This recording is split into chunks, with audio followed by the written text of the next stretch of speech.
गुजारिश करूंगा प्रोफेसर इब्न कमल साहब से कि वो तशरीफ़ लाएं और चंद जुमले इस सिलसिले में पेश करें। मोहतरम जनाब प्रोफेसर इब्न कमल साहब। ख़वातीन व हज़रात, मैं सबसे पहले तो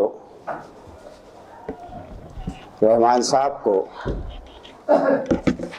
और आलमी उर्दू ट्रस्ट को मुबारकबाद पेश करता हूँ कि उन्होंने इस अहम काम की तरफ तवज्जो दी। जैसा कि कहा गया, हमारे अजीज़ मुमताज़ ने भी कहा, और ये बात सब जानते हैं कि इतने बड़े काम बड़े इदारों के हैं, किसी एक वाहिद शख्स के लिए मुमकिन नहीं है। लेकिन आप इस वाहिद शख्स को किसी बड़े इदारे से कम ना समझें। ये बहुत से बड़े इदारों पर भी भारी है, क्योंकि ये आलमी उर्दू ट्रस्ट है। और अगर कोई चाहे कौमी काउंसिल छापती या उर्दू एकेडमी छापती तो वो नेशनल लेवल का होता। तो आप नौइयत देख लें कि सारा आलम पर है ये छाया हुआ, मुस्तनद है इसका फरमाया हुआ। वो आपने अभी देख लिया। मेरे तो ख्याल था कि इतनी मुख्तसर तकरीर के बाद नाज़िम ये ऐलान करेंगे कि बहुत बहुत शुक्रिया, प्रोग्राम ख़त्म होता है। लेकिन बहरहाल और लोगों को भी थोड़ा बहुत ये मौका देंगे। रहमान साहब ने मकसद भी बता दिया कि कुलियात छापने का मकसद क्या था और क्या है कि सर सैयद के बराबर तस्वीर छप जाए। कुछ दोनों का दिल्ली का ताल्लुक़ है कि सर सैयद भी दिल्ली के और रहमान साहब भी दिल्ली के, कानूनी ताल्लुक़ भी है। और अलीगढ़ में भी इन्होंने तालीम हासिल की। अलीगढ़ वो जगह है, यहाँ बहुत से अलीगेरियन मौजूद हैं। मैं भी तालिब इल्मी के स्कूल के ज़माने से अलीगढ़ में रहा कि जो कुछ अरसे अलीगढ़ में रह लेता है, अलीगढ़ उसके अंदर बस जाता है,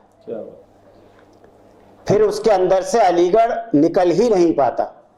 दुनिया के किसी भी खित्ते में वो चला जाए, अलीगढ़ उसके अंदर से निकल नहीं सकता। ये अलीगढ़ की खूबी है। मेरा ख्याल है किसी तालीमी इदारे की या किसी शहर की ये खूबी नहीं है कि वो उसके अंदर बस जाए।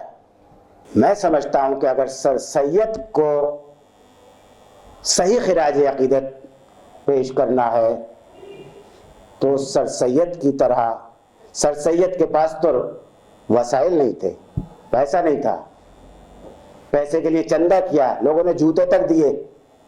ये अल्हम्दुलिल्लाह इनके पास या और आजकल बहुत से लोगों के पास बहुत कुछ है। ये एक मुख्तसर सा ही, इब्तिदा तो छोटी सतह पर ही होती है, एक तालीमी इदारा भी शुरू करें सर सैयद को याद करने के लिए। ये देखिए 100 साल जश्न मनाने के लिए लाखों करोड़ों रुपया खर्च कर रहे हैं। क्या हम 100 साल मौके पर बहुत अच्छी कोई तालीमी इदारे की संग बुनियाद रख रहे हैं जो कल को 100 साल बाद उसका हमारे जो है नस्ल जाके उसकी 100 साल मनाए? क्या 19वीं सदी में सर सैयद के बाद और 20वीं सदी में हकीम अब्दुल हमीद के बाद कौन सा इदारा कायम हुआ है? तो दोस्तों, जरूरत इस बात की है कि हम अगर सर सैयद को याद करना चाहते हैं और अपनी कौम की तरक्की देखना चाहते हैं तो सर सैयद की तरह, चाहे एक छोटा सा ही स्कूल, चाहे 10 बच्चों का स्कूल हो, वो 10 बच्चों का 10,000 का हो जाएगा, 10 लाख का हो जाएगा। लेकिन तालीम के लिए बहुत जरूरी है कि कोई इस तरह का इदारा कायम करे। इन्होंने लाखों रुपए खर्च कर दिए पिछली 2 दहाई में। यही इसी तरह के कुछ लोग मिलकर एक इदारा बना सकते हैं। हमारे बुजुर्ग दोस्त सीनियर हमारे ख्वाजा शाहिद साहब बैठे हैं, ये लोग लगे रहते हैं इन कामों में। अख्तर वासी साहब बैठे हुए हैं। जरूरत इन जैसे लोगों की है कि ये इस मामले में भी आगे बढ़े कि एक अलीगढ़ ही क्यों, कितने अलीगढ़ हिंदुस्तान में बन सकते हैं, कितने अलीगढ़ हिंदुस्तान में बन सकते हैं।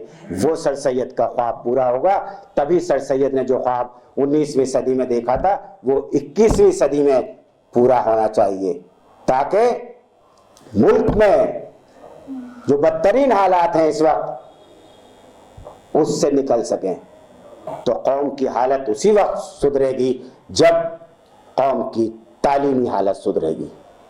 सिर्फ तालीमी हालत सुधर जाए, इंशाअल्लाह वही आफताब महताब आसमान पे चमकेंगे जो गुज़िश्ता सदियों में कभी रहे हैं।